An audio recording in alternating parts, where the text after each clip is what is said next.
નમસ્કાર. દિવસભરના તાજા સમાચારોમાં તમારું સ્વાગત છે. તમારી સાથે હું છું પિનલગીરી ગોસ્વામી. સમાચારો વિસ્તારથી જાણીએ એ પહેલા મહત્વના સમાચારો ઉપર એક નજર. નમસ્કાર મિત્રો. આજે તારીખ 24 ફેબ્રુઆરી 2025 છે અને વાર છે સોમવાર. મહત્વની હેડલાઇન્સ ઉપર નજર નાખીએ તો ભારત પાકિસ્તાન મેચમાં ભારતનો જોરદાર વિજય થયો છે. ત્યારે આગળ વાત થશે ભારત પાકિસ્તાન મેચ પર IIT બાબાની ભવિષ્યવાણી ખોટી સાબિત થઈ છે.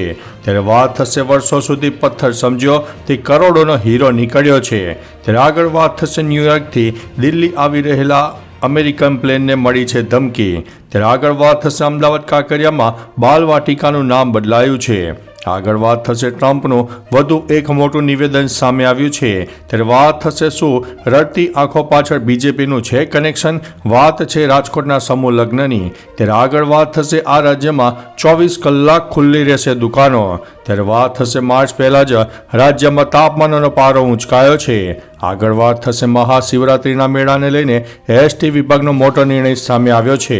ત્યારે વાત થશે અમદાવાદ, ભાવનગર અને નડિયાદમાં 35 સ્થળોએ ITનું સર્ચ ઓપરેશન સામે આવ્યું છે.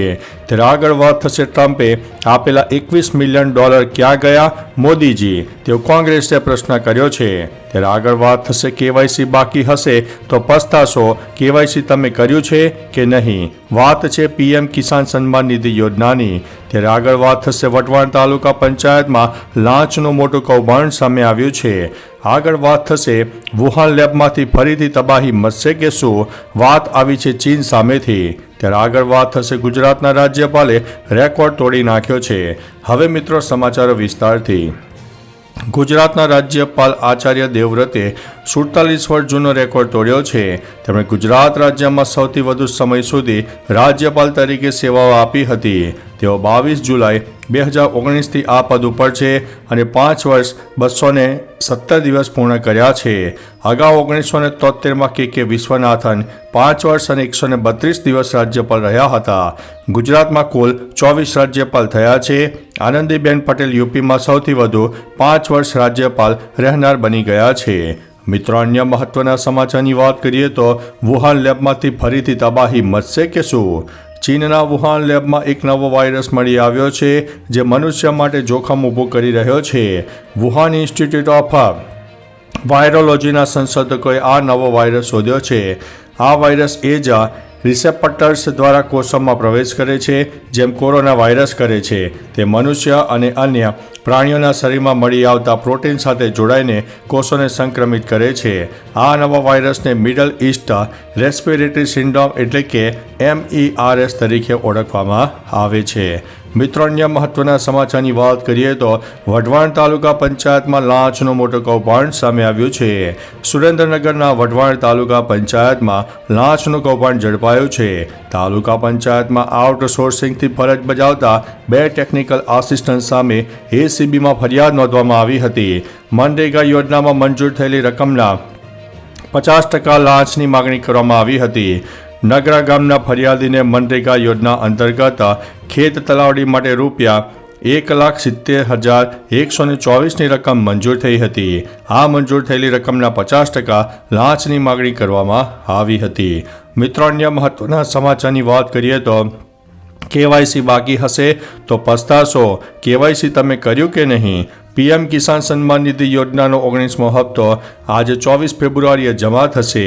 જો કે આ વખતે સરકારે KYC ફરજિયાત બનાવી દીધું છે. તમને જણાવી દઈએ કે 19મો હપ્તો ફક્ત તે ખેડૂતોના ખાતામાં આપવામાં આવશે જેમણે KYC સબમિટ કરાવ્યું હશે. ખેડૂતોની આવક વધારવા માટે સરકાર આ યોજના હેઠળ દર 4 મહિને લાભાર્થીને 2,000 રૂપિયાની ચૂકવણી કરે છે. KYC નહીં કર્યું હોય તો આ હપ્તો નહીં મળે. મિત્રો અન્ય મહત્વના સમાચારની વાત કરીએ તો ટ્રમ્પે આપેલા $21 મિલિયન ક્યાં ગયા મોદીજી, તેવું કોંગ્રેસે પૂછ્યું છે. કોંગ્રેસ નેતા પવન ખેરાએ ટ્રમ્પે આપેલા $21 મિલિયન વિશે સવાલો ઊભા કર્યા છે. તેઓએ કહ્યું છે કે નરેન્દ્ર મોદી પાસેથી જાણવા માંગીએ છીએ કે આ $21 મિલિયન ક્યાં ગયા. કારણ કે ટ્રમ્પના નિવેદનથી સાબિત થાય છે કે તેમણે ચૂંટણીને પ્રભાવિત કરવા અને મતદાન વધારવા માટે મોદીને $21 મિલિયન આપ્યા હતા. આપણે સતત મતદાન અંગે પ્રશ્નો પૂછી રહ્યા છીએ તો શું આ પૈસાના કારણે મતદાન વધી રહ્યું છે? મિત્રો, અન્ય મહત્વના સમાચારની વાત કરીએ તો અમદાવાદ, ભાવનગર અને નડિયાદમાં 35 સ્થળોએ આઈટીનું સર્ચ ઓપરેશન સામે આવ્યું છે.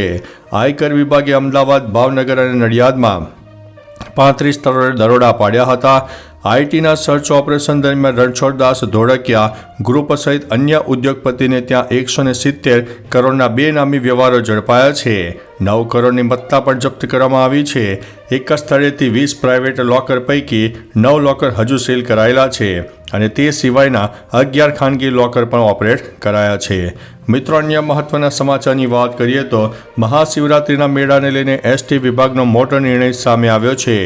જૂનાગઢ ખાતે 22 ફેબ્રુઆરીથી 27 ફેબ્રુઆરી સુધી આયોજિત થનારો મહાશિવરાત્રિ મેળામાં દર્શનાર્થીઓ જવા આવવા માટે એસટી નિગમ દ્વારા બસોનું ખાસ આયોજન કરાયું છે. જેમાં રાજ્યના વિવિધ શહેરો તરફથી સંચાલિત થતી 250થી વધુ રેગ્યુલર સર્વિસો ઉપરાંત મુસાફરોના ધસારાને ધ્યાનમાં લઈને વધારાની 300 મોટી બસોથી 4000થી વધુ ટ્રીપો અને 70 મિની બસોથી 1000થી વધુ ટ્રીપો દોડાવવામાં આવશે. મિત્રો, અન્ય મહત્વના સમાચારની વાત કરીએ તો માર્ચ પહેલાં જ રાજ્યમાં તાપમાનનો પારો ઊંચકાયો છે. હવામાન વિભાગના જણાવ્યા અનુસાર આગામી 7 દિવસને લઈને રાજ્યમાં હવામાનની આગાહી કરવામાં આવી છે. આ વર્ષે માર્ચ પહેલાં જ ગરમીએ જોર પકડ્યું છે, જેના કારણે ગુજરાતીઓને ગરમી સહન કરવા માટે તૈયાર રહેવું પડશે. રાજકોટમાં છેલ્લા 24 કલાકમાં સૌથી વધુ 36.3 ડિગ્રી સેલ્સિયસ તાપમાન નોંધાયું છે. અમદાવાદમાં લઘુત્તમ તાપમાન 19.3 ડિગ્રી સેલ્સિયસ અને ગાંધીનગરમાં 17.5 ડિગ્રી સેલ્સિયસ નોંધાઈ ગયું છે. મિત્રો, અન્ય મહત્વના સમાચારની વાત કરીએ તો આ રાજ્યમાં 24 કલાક ખુલ્લી રહેશે દુકાનો. છત્તીસગઢ સરકારે રાજ્યમાં છત્તીસગઢ શોપ્સ એન્ડ એસ્ટાબ્લિશમેન્ટ અધિનિયમ 2017 અને નિયમો 2021 લાગુ કર્યા છે. રાજ્ય સરકારના આ નિર્ણય બાદ હવે વેપારીઓ તેમની દુકાનો અઠવાડિયાના 7 દિવસ 24 કલાક ખુલ્લી રાખી શકશે. અધિકારીઓએ શનિવારે આ માહિતી આપી હતી. અધિકારીઓએ જણાવ્યું હતું કે આ નિર્ણયથી રાજ્યમાં વ્યાપાર કરવાનું સરળ બનશે અને નાના વેપારીઓને વિશેષ લાભ થશે. મિત્રો, અન્ય મહત્વના સમાચારની વાત કરીએ તો શું રડતી આંખો પાછળ છે બીજેપીનું કનેક્શન? રાજકોટમાં કુલ 28 યુગલોના લગ્ન કરવા માટે સર્વજ્ઞાતિ સમૂહ લગ્નનું આયોજન કરવામાં આવ્યું હતું, જેમાં આયોજકો ફરાર થઈ જતા લોકોમાં ભારે રોષ જોવા મળ્યો હતો.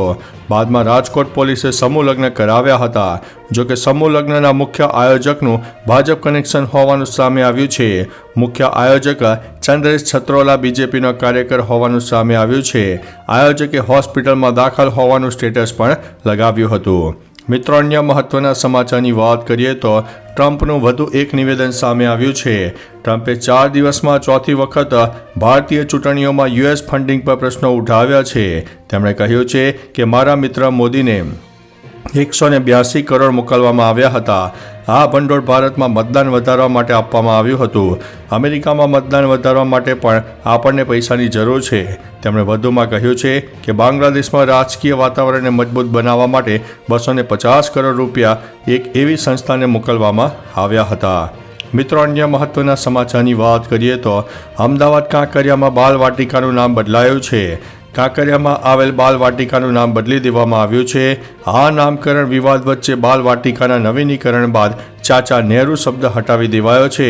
તમને જણાવી દઈએ કે પહેલાં જૂના ગેટ પર ચાચા નહેરુ બાલ વાટિકા નામ લખવામાં આવતું હતું. હવે તે બદલીને બાલ વાટિકા ફન કાર્નિવલ કરી દેવામાં આવ્યું છે.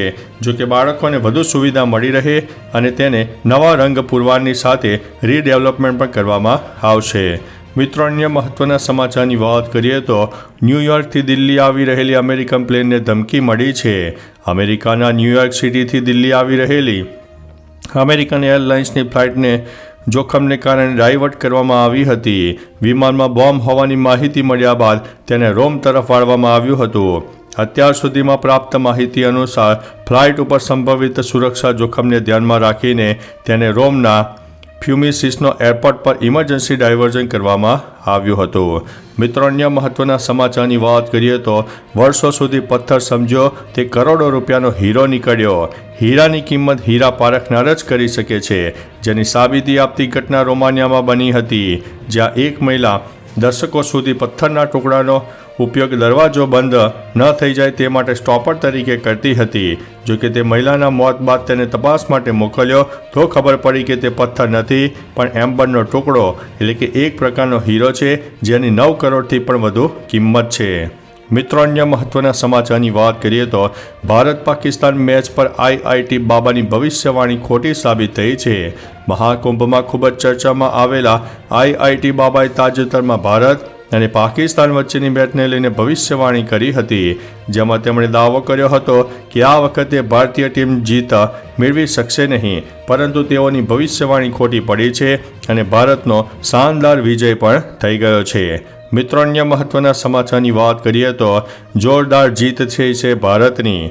ચેમ્પિયન ટ્રોફીમાં પાકિસ્તાન સામે ભારતની શાનદાર જીત થઈ છે. પાકિસ્તાને ભારતને 242 રનનો ટાર્ગેટ આપ્યો હતો. ભારતે આ ટાર્ગેટ 42.3 ઓવરમાં પાર કર્યો હતો. આ જીતમાં સૌથી મોટો ફાળો ભારતીય સ્ટાર ક્રિકેટર વિરાટ કોહલીનો હતો, જેમણે 100 રનની સદીથી ઇનિંગ રમી હતી. આ ઉપરાંત શુભમન ગિલે 46 રન અને શ્રેયસ અય્યરે 56 રન બનાવ્યા હતા. તો ચાલો મિત્રો, ફરીથી દેશ અને દુનિયાના સુપરફાસ્ટ સમાચાર લઈને મળતા રહીશો. ત્યાં સુધી અમને રજા આપશો. નમસ્તે.